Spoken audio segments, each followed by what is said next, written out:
7:22 a.m., June 9, 1944. Fog clung to the Meurthe River Valley like a burial shroud, thick and heavy with the smell of gunpowder and something else, something burned from the night before. Through that gray curtain, a German officer emerged. Polished boots, pressed uniform, white flag held high in his right hand, the fabric catching what little morning light broke through the mist. Behind him, 700 soldiers waited in formation, machine gun crews, artillery support. 2 Panzer IVs idling in reserve, their engines a low growl that carried across the valley floor.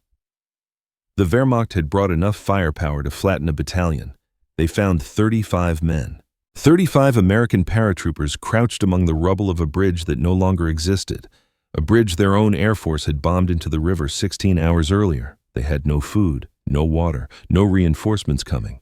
For the past 3 days, they had survived on grass pulled from the mud and whatever rainwater they could collect in their helmets.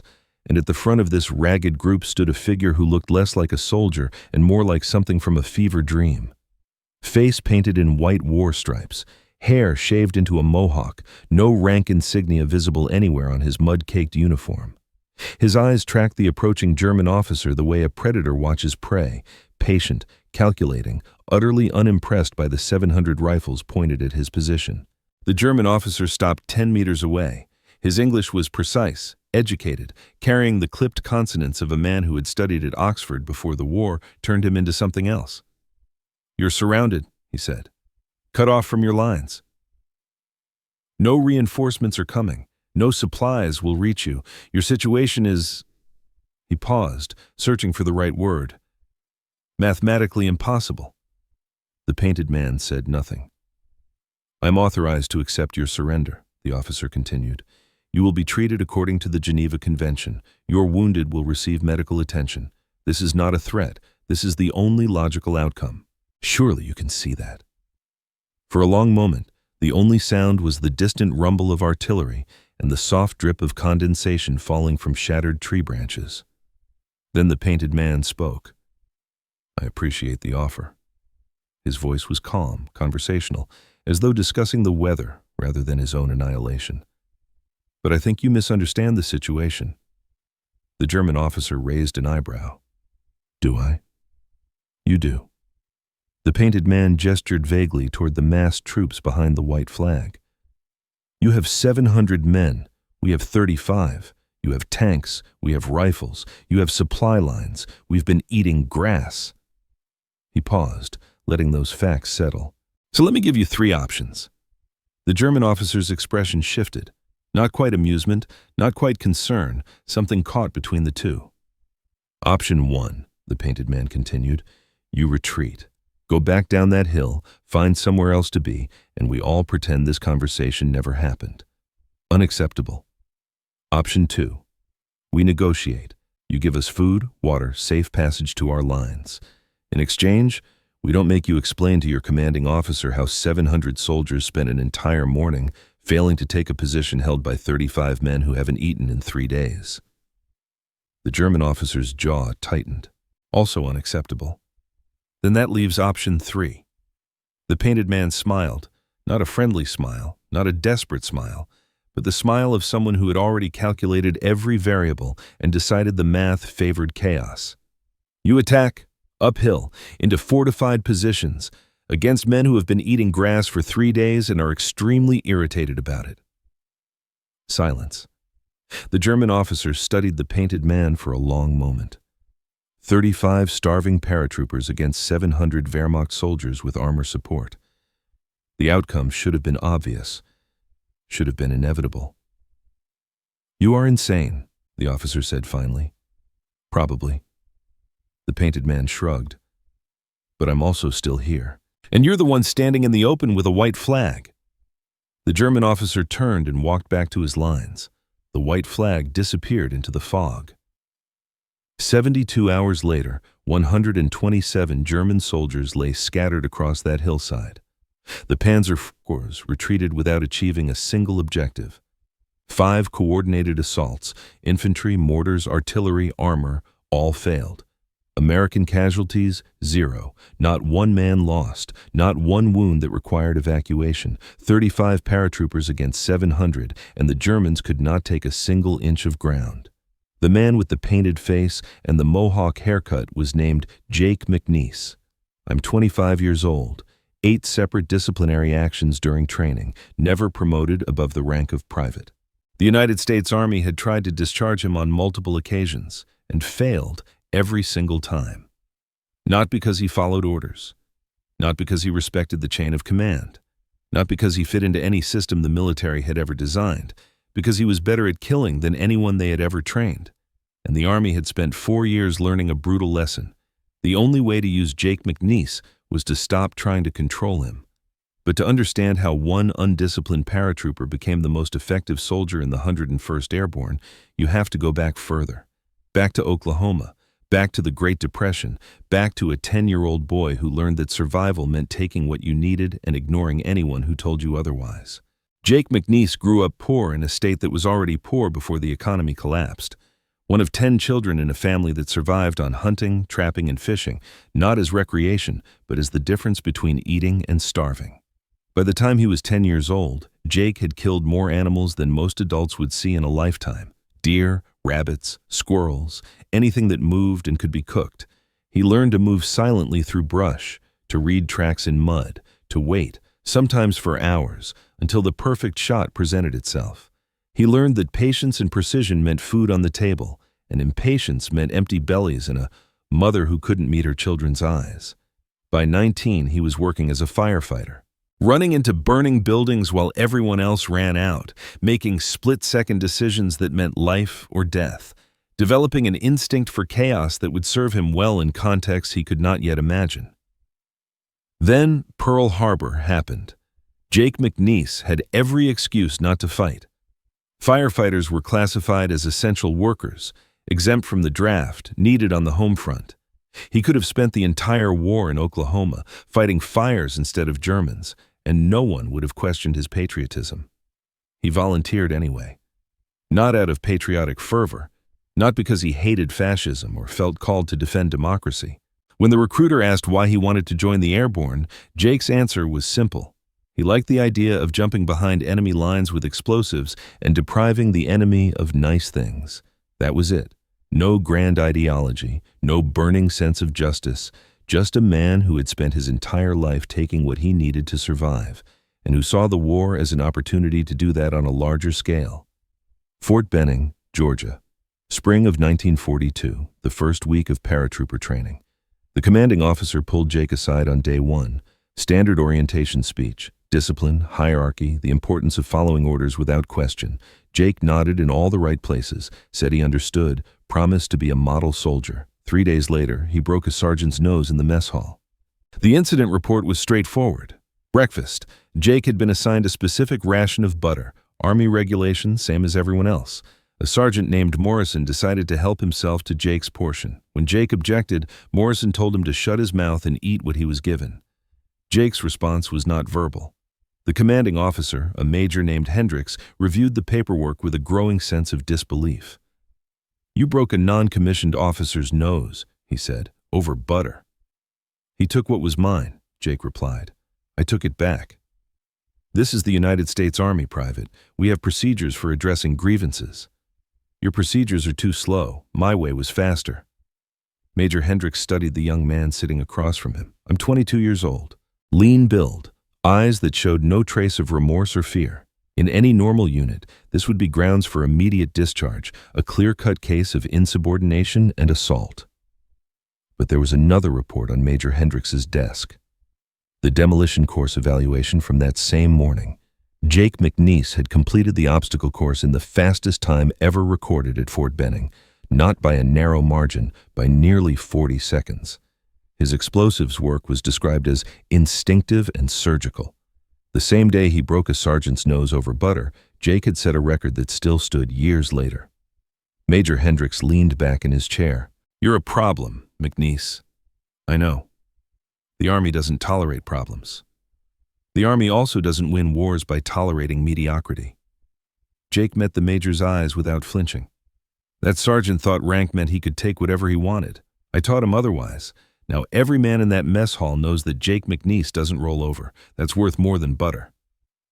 It was an arrogant answer, insubordinate, exactly the kind of response that should have ended Jake's military career before it truly began. Instead, Major Hendricks found himself doing something unexpected. He laughed. "Get out of my office, McNeese, and stay away from Sergeant Morrison." That should have been the end of it. One incident, one warning, one chance to straighten up and fly right. It was not. Over the following weeks, Jake compiled a disciplinary record that read like a manual for destroying military careers. He refused to address officers as sir unless he felt they had earned the title. He skipped morning flag ceremonies, dismissing them as dog and pony shows. He ignored uniform regulations, refused to stand at attention, and questioned every order that struck him as pointless. When his platoon sergeant demanded an explanation, Jake's response became legendary among the enlisted men. "I'm here to kill Nazis, not participate in a fashion show. The day you show me how saluting helps me shoot straighter, I'll start saluting." The Army had protocols for soldiers like Jake McNeese: court-martial, dishonorable discharge, prison time for repeat offenders. Every regulation pointed toward the same conclusion: remove the problem before it infected the unit. But there was another factor the regulations did not account for. Every time Jake broke a rule, he also broke a record. Marksmanship, top of his class. Demolitions, top of his class. Hand-to-hand combat. He won every tournament the training facility organized. Physical endurance. He completed exercises that left other men collapsed and vomiting. Every metric that actually mattered for combat, Jake excelled. The system faced an impossible choice: discharge one of the most naturally gifted soldiers they had ever trained, or find a way to contain his disruption while preserving his effectiveness. Major Hendricks chose a third option. He isolated Jake. Separate barracks. Separate training schedule. A small unit built specifically around one undisciplined genius with no respect for authority. And a standing order that would reshape the entire 101st Airborne. Whenever another unit identified a soldier who was exceptional at combat but impossible to control, that soldier would be transferred to Jake's command. The Army could not fix Jake McNeese, so they surrounded him with men exactly like him. Within 6 months, Jake had 12 soldiers under his unofficial command. They called themselves the Filthy 13, a name that captured both their refusal to follow uniform regulations and their absolute dominance in every combat evaluation. Jack Agnew arrived first. A coal miner's son from Pennsylvania with hands like shovels and a temper that made Jake look reasonable. Agnew had broken the noses of 3 military policemen in a single poker game simultaneously after one of them accused him of cheating. His marksmanship scores were the highest in the entire 101st Airborne. When he shot, men fell. It was that simple. Charles Plaudeau came from New York. Italian heritage, spoke 4 languages fluently: English, German, Italian, French. He had been arrested for running a black market operation, selling army supplies to local civilians at inflated prices. The military kept him because his linguistic abilities made him invaluable for prisoner interrogation. Plaudeau could make a captured German talk in minutes, not through violence, but through an uncanny ability to find exactly what each man feared losing most. Robert Cohn was a Tennessee farm boy with an encyclopedic knowledge of explosives. His disciplinary file included a notation that still made officers shake their heads. He had detonated an entire latrine to study the blast pattern. When asked why, Cohn explained that he wanted to understand how structures failed under pressure. The Army transferred him to Jake's unit the same day. Joe Oleskowitz was a street fighter from Chicago. 14 documented fistfights during basic training. Won all 14. The military police eventually stopped trying to discipline him. Every confrontation ended with Oleskowitz standing over unconscious MPs, patiently waiting for the next round of paperwork. Each man had the same fundamental problem. They could not follow stupid orders from mediocre officers. And each man had the same fundamental gift. They were exactly who you wanted beside you when everything went wrong. Jake ran the Filthy 13 like a wolf pack. No unnecessary hierarchy, no pointless rules. One guiding principle that he made clear to every new arrival: be competent or get out. If you could shoot straight, run far, fight hard, and follow Jake into impossible situations without hesitation, you belonged. If you couldn't, Jake would personally remove you from the unit, No appeals. No second chances. The Filthy 13 had no room for weakness. The results spoke for themselves. When the 101st Airborne conducted unit evaluations, Jake's 12-man squad consistently outperformed platoons 3 times their size. Marksmanship, demolitions, land navigation, close-quarters combat. Every category that measured actual fighting ability, the Filthy 13 ranked first. The only evaluation they failed, consistently and spectacularly, was uniform inspection. Nobody cared enough to shine their boots. This drove certain officers to distraction. Colonel Whitfield, the regimental commander, summoned Jake to his office on multiple occasions. Each meeting followed the same pattern. Whitfield would demand explanations for the unit's appearance. Jake would point to their combat scores. Whitfield would threaten disciplinary action. Jake would remind him that the Filthy 13 had volunteered for the most dangerous mission in the invasion, Pathfinder operations behind enemy lines, and that threatening men who had already accepted probable death was unlikely to improve their motivation. The meetings always ended the same way. Whitfield, frustrated and outmaneuvered, dismissed Jake with warnings that never materialized into consequences. Some officers wanted the Filthy 13 court-martialed and disbanded. Others wanted to study them, to understand how a group of disciplinary nightmares had become the most effective small unit in the division. Most just wanted them gone, shipped overseas where their chaos would become someone else's problem. Then came the incident that should have ended everything. Early 1944, a few weeks before the unit shipped to England, Jake and several Filthy 13 members were drinking at a bar near Fort Benning. Off duty, off base, not looking for trouble. Trouble found them anyway. 2 military policemen entered the establishment, routine patrol, checking for soldiers who had overstayed their passes. One of the MPs recognized Jack Agnew, the man who had broken 3 MP noses in that legendary poker game incident. Words were exchanged. The situation escalated. When one MP attempted to arrest a Filthy 13 member for drunk and disorderly conduct, Jake intervened. What happened next took less than 30 seconds. Both MPs went down. Both jaws are broken. Jake relieved them of their Colt 1911 pistols, walked outside and emptied all 16 rounds into a street sign. Then he walked back inside, sat down at the bar, and waited for the MPs to regain consciousness so he could turn himself in properly. The charge sheet was extensive: assault on military police, theft of military weapons, unauthorized discharge of firearms, destruction of civilian property. Any single charge would have justified a court-martial. Together, they represented a career-ending catastrophe. Major Hendricks reviewed the paperwork with the weariness of a man who had been here before. 8 disciplinary incidents, multiple assaults, continuous insubordination. And yet, those combat scores, those evaluation results, that undeniable, infuriating effectiveness. "You've run out of chances, McNeese." Jake sat across from him, expression unreadable. "Have I?" "This time, yes." Hendricks tapped the charge sheet. "I can't make this disappear. Command is demanding action, real action." "Then court-martial me." Jake's voice was flat, unconcerned. "Send me to prison, but you and I both know what happens next. You lose your best Pathfinder unit right before the invasion. Good luck explaining that to the generals." It was blackmail, naked, unapologetic blackmail, and it might have worked if Hendricks had been a lesser officer. Instead, the major leaned forward. "There's a march," he said. 136 miles, full combat load. Fort Benning to Camp Toccoa and back. Very few soldiers have completed it." Jake's eyes narrowed slightly. "And? Complete the march, you and your entire unit. Every man finishes, every charge disappears. Someone drops out, everyone faces court-martial." It was an impossible task. 136 miles in full gear would destroy most soldiers. Blisters, exhaustion, injuries. The attrition rate on similar marches exceeded 70%. Jake smiled. "I'll do you one better. I'll complete it without changing my socks, and when I finish, my feet will be in perfect condition." Hendricks stared at him. "That's not possible." "Watch me." 10 days later, Jake McNeese walked into Major Hendricks's office, 136 miles behind him, full combat load for the entire journey.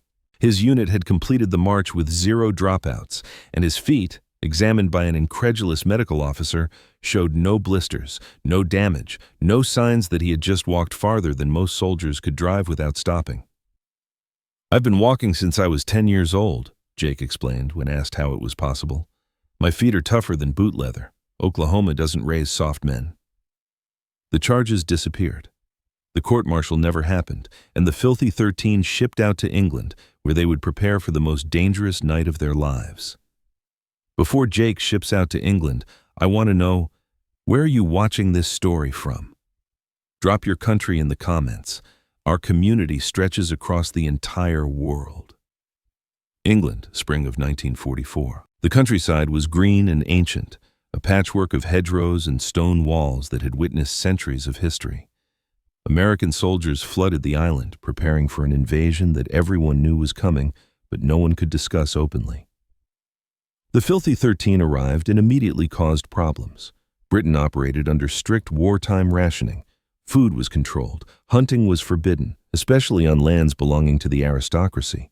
Centuries of tradition protected those forests, those deer, those pheasants that had been the exclusive property of the upper classes since before America existed. Jake McNeese took one look at the military rations, one look at the game-rich countryside, and made a decision. Within a week, the Filthy 13 was eating better than the officers.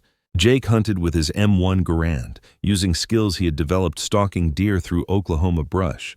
He set rabbit snares using techniques his grandfather had taught him during the Depression. Most audaciously, he used military demolition charges to fish, dropping small explosives into streams and collecting the stunned fish that floated to the surface. The local landowner was not amused.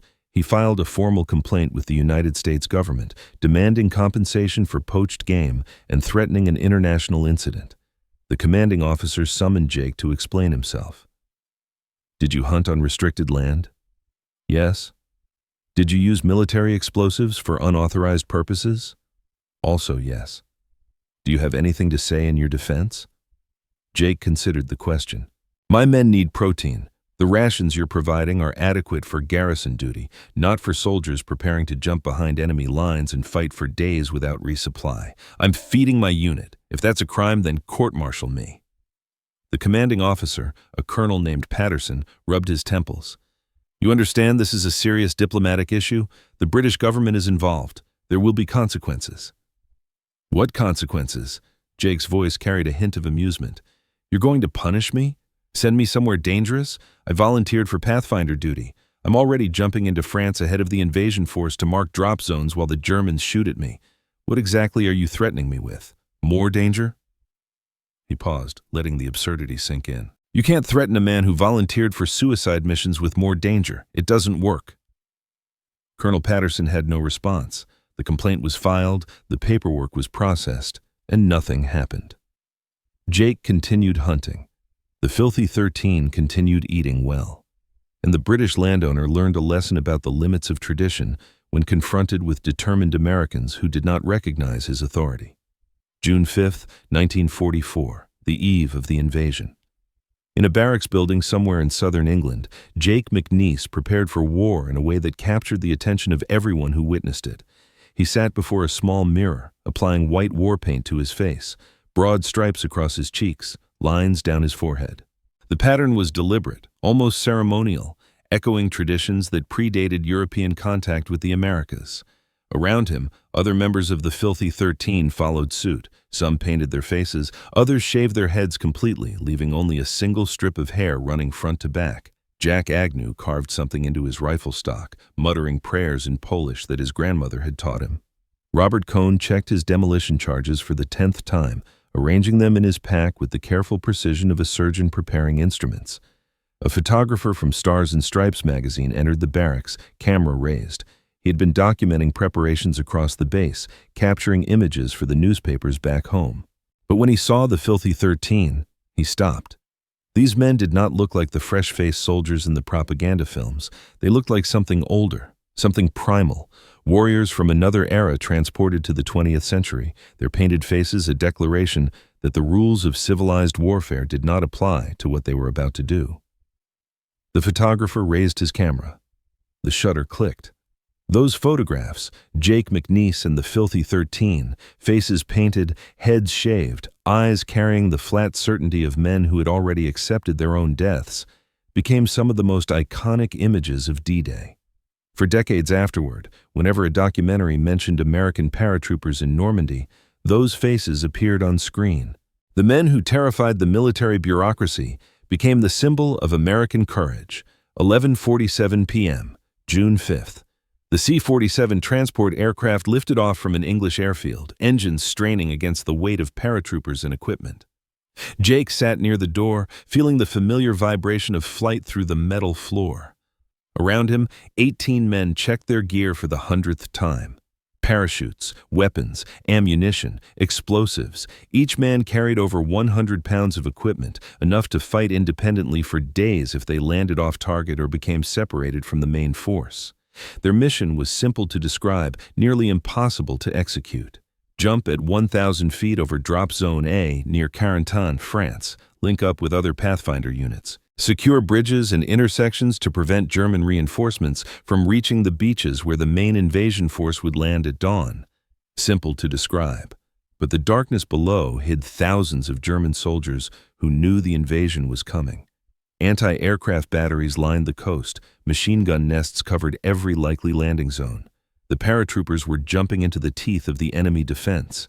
The aircraft crossed the French coastline at 1:23 a.m. on June 6th. German anti-aircraft fire lit up the sky immediately. 88mm flak cannons threw shells that burst in brilliant orange flowers. 37mm guns added their sharper cracks to the symphony. Tracer rounds, red and green and white, drew lines through the darkness like deadly calligraphy. The C-47 shuddered. Metal shrieked as shrapnel tore through the fuselage. The jumpmaster screamed over the chaos, "Stand up! Hook up!" Jake rose with the others, connecting his static line to the overhead cable. His heart rate elevated slightly, not fear exactly, but the focused anticipation of a predator approaching the kill. 1:26 a.m. An 88mm shell struck the aircraft's fuel tank. The explosion was instantaneous and total. Burning aviation fuel erupted through the fuselage. The tail section separated from the aircraft, spinning away into the darkness with men still strapped inside. The remaining structure, engines, wings, forward compartment, became a falling fireball. Jake was standing at the door when the shell hit. The blast threw him backward, slamming him into the collapsing interior of the aircraft. For an instant, everything was fire and metal and the screaming of men who would never touch the ground alive. Then his static line caught. The parachute deployed automatically, yanking Jake out of the disintegrating aircraft and into the night sky. He fell 1,500 feet through burning debris and tracer fire, his chute trailing flames from one panel, two others shredded by shrapnel. It should not have been enough to slow his descent. The mathematics of parachute failure said he should have hit the ground at a velocity incompatible with survival. The mathematics were wrong. Jake struck a flooded field at high speed, plunging beneath the surface. The weight of his equipment, over 100 pounds of weapons, ammunition, and explosives, dragged him toward the bottom. Water filled his mouth, his nose. His lungs began to burn. He cut the parachute harness with his combat knife, clawed toward the surface through water made opaque by mud and debris. His boots found the bottom, maybe 4 feet down, and he pushed upward with every ounce of strength remaining in his oxygen-starved body. He broke the surface gasping, spitting brown water, dragging air into lungs that burned with the effort. Around him, the night was chaotic. Aircraft burning across the Skite, parachutes drifting into German positions, gunfire from every direction. Men screaming in languages he did and did not understand. Jake pulled his rifle from the water, checked that the action still functioned, oriented himself by the stars visible between clouds of smoke and anti-aircraft fire. Then he started walking. By dawn, he had found 9 members of the Filthy 13. 4 were confirmed dead, either in the aircraft explosion or in the flooded fields where they landed. The remaining 9 stood in a Norman hedgerow, weapons ready, waiting for orders that might never come. Jake assessed his resources. 9 men, 9 rifles, limited ammunition, no heavy weapons, no communications equipment. The radio had been in one of the packs that went down with the aircraft. Intelligence briefings had indicated at least 200 German soldiers defending their objective, the Chef du Pont Bridge over the Meurthe River. Taking that bridge would prevent German reinforcements from reaching the beaches. Failing to take it could cost thousands of Allied lives. 9 men against 200. Jack Agnew spoke first. "What's the play?" Jake looked at the hedgerow-lined path leading toward the bridge. Somewhere ahead, 200 Germans waited with machine guns in fortified positions and every advantage that defenders could ask for. "We attack," Jake said. Agnew nodded as if this was the most reasonable thing he had ever heard. "For sure. Lead the way." They moved through the Norman countryside using techniques Jake had learned hunting deer in Oklahoma. Silent footfalls, constant awareness of wind direction, using hedgerows and stone walls for concealment, moving fast when cover was available, freezing instantly when it was not. The Germans never heard them coming. By 9 a.m., scattered American paratroopers had linked up with Jake's unit. 9 became 20, 20 became 35. Men from different units, different planes, different drop zones, all gravitating toward the painted man who seemed to know exactly what he was doing. By 11 a.m., the Chef de Pont Bridge was in American hands. The Germans retreated across the river, regrouping for a counterattack that everyone knew was coming. Jake positioned his 35 men on the high ground overlooking the bridge and began preparing defensive positions. They had done the impossible. A handful of paratroopers had taken a fortified position from a force 6 times their size. The mission was complete. Then, at 4:43 p.m., American P-47 fighters appeared overhead. Jake's men waved, they shouted, they signaled in every way they knew that they were friendly forces, that the bridge was secured, that the objective had been achieved. The P-47 circled once, twice, then they dropped their bombs. Someone at headquarters, operating on outdated information, had decided the bridge was still in German hands.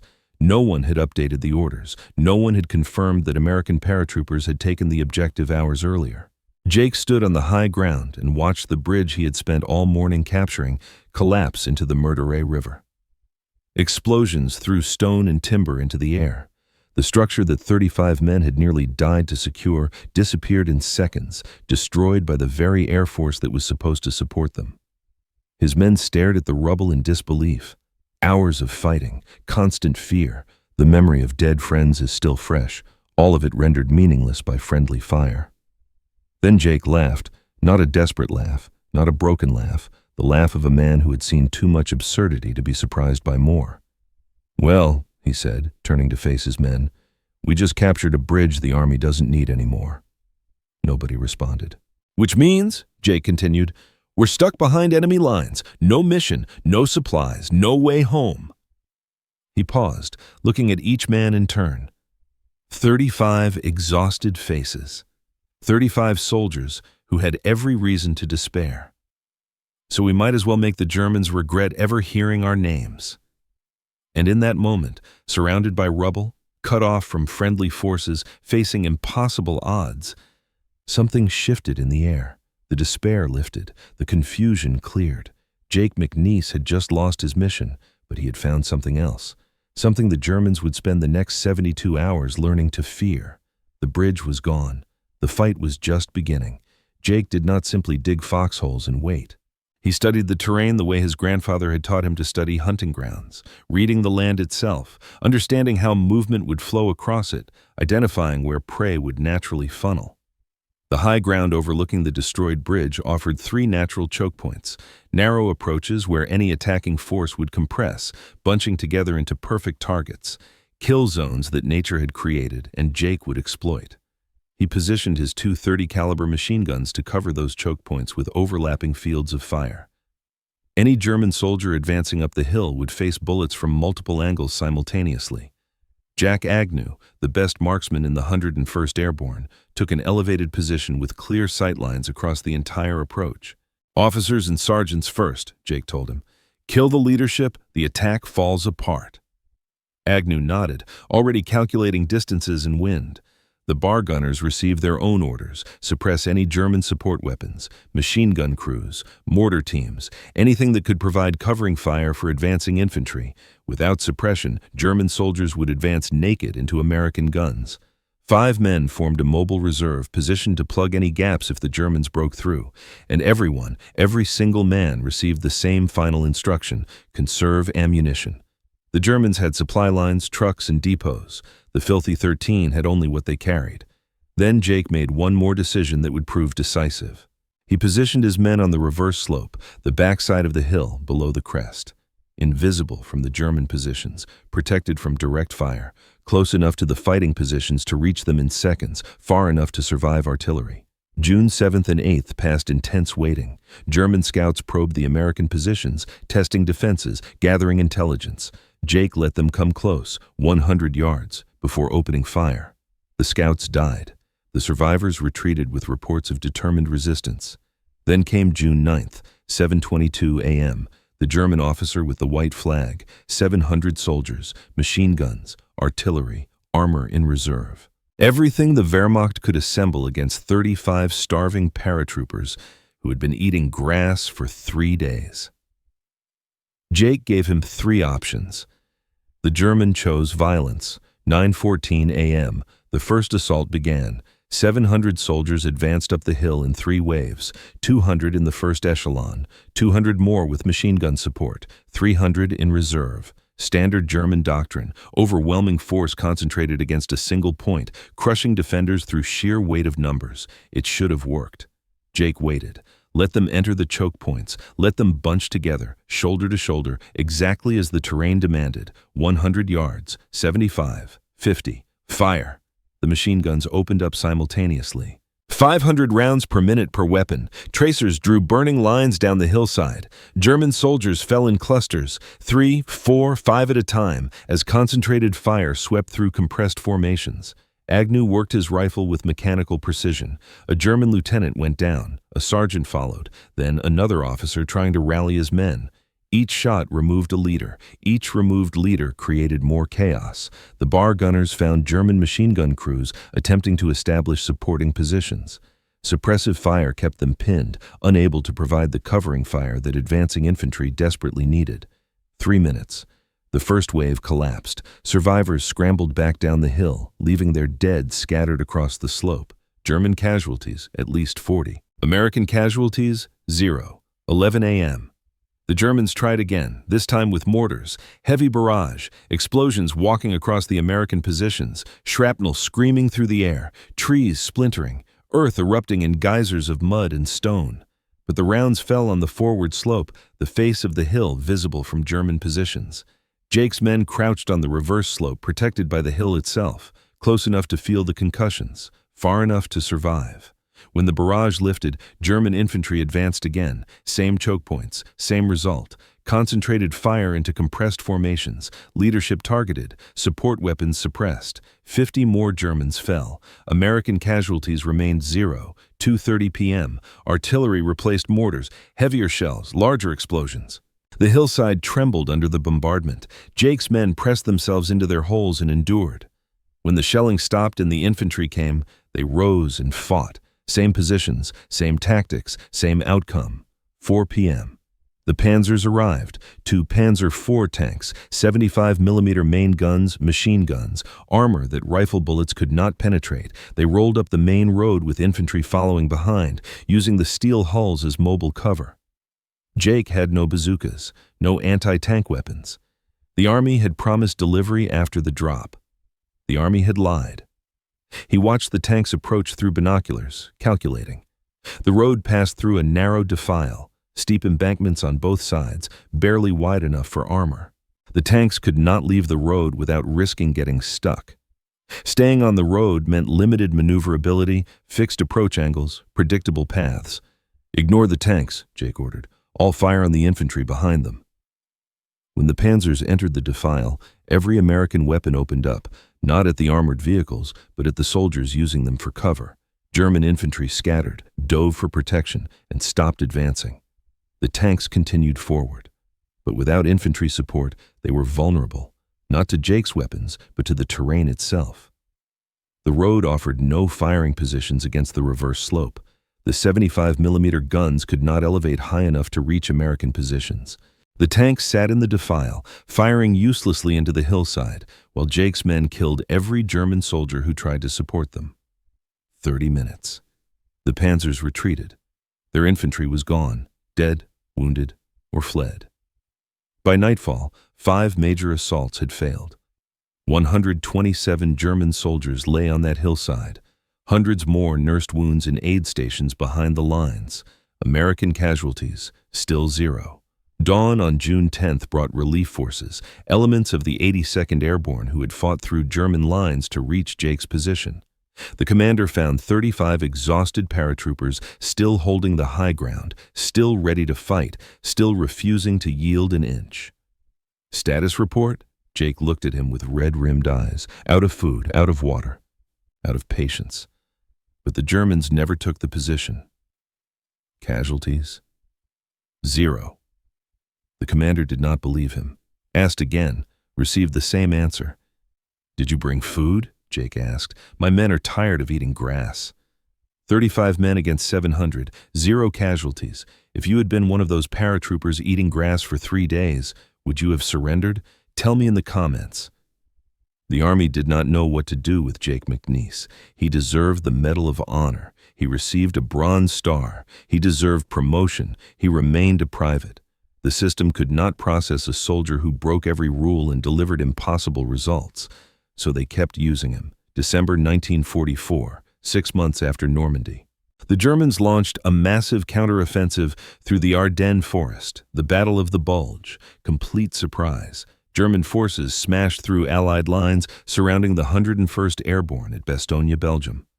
11,000 American soldiers, completely cut off, no supplies reaching them, ammunition running low, medical supplies exhausted, food is nearly gone, German forces controlling every road into the city.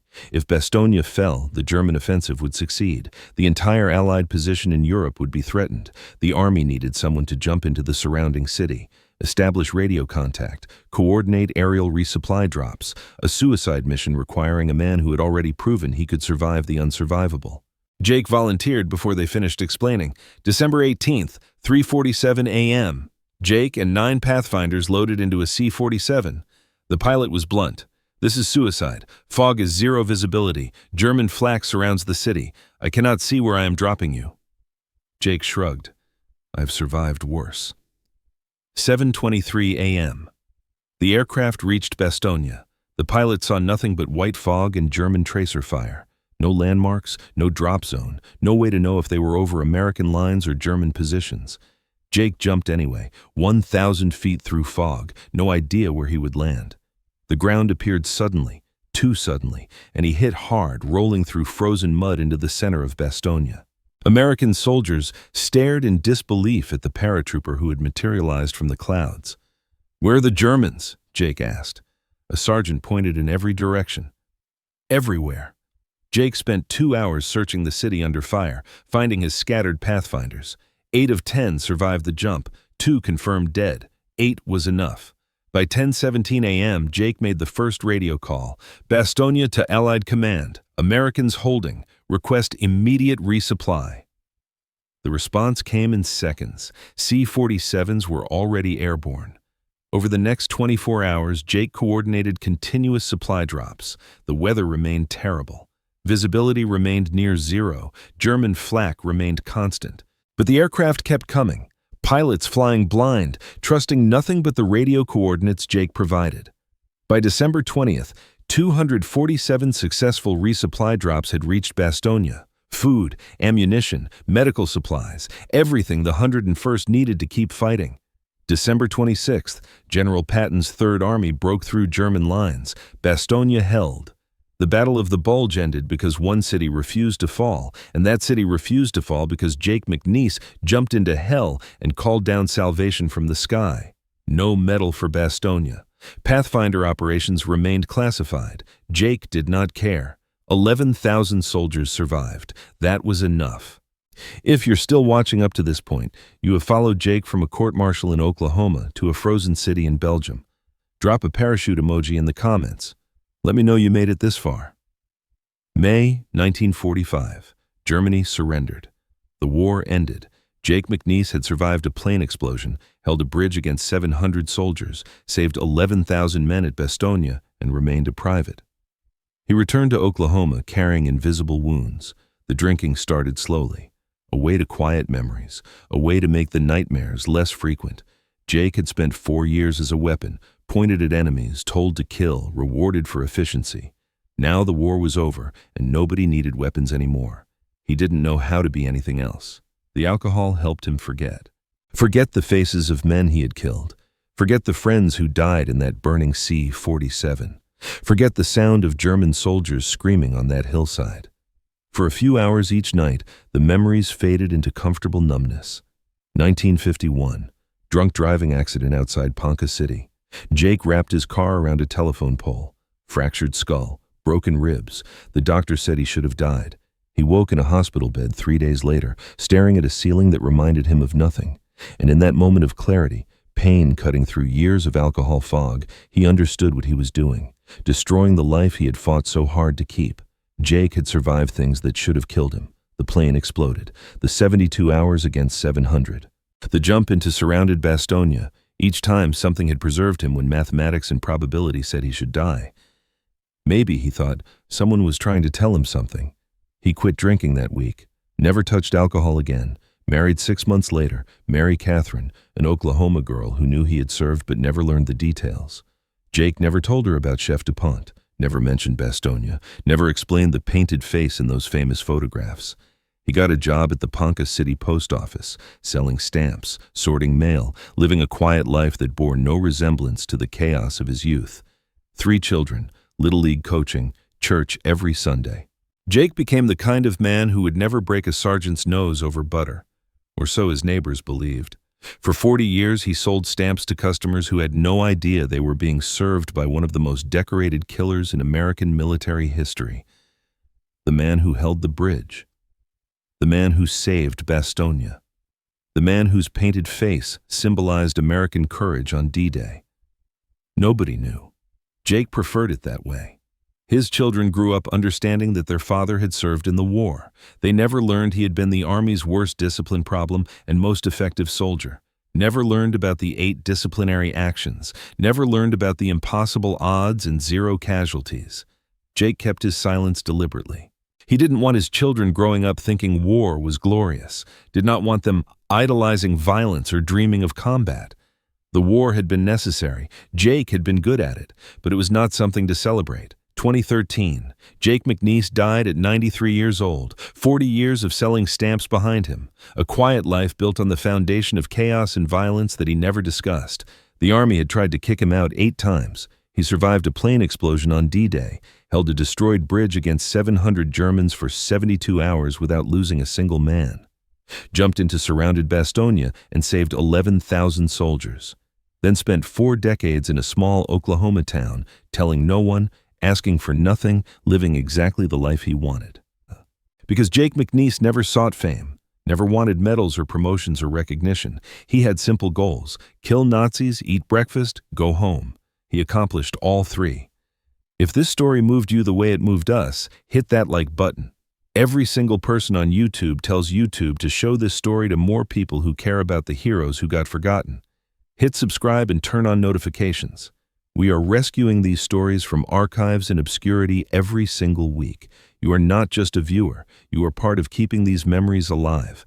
Thank you for listening, and thank you for making sure Jake McNeese does not disappear into silence.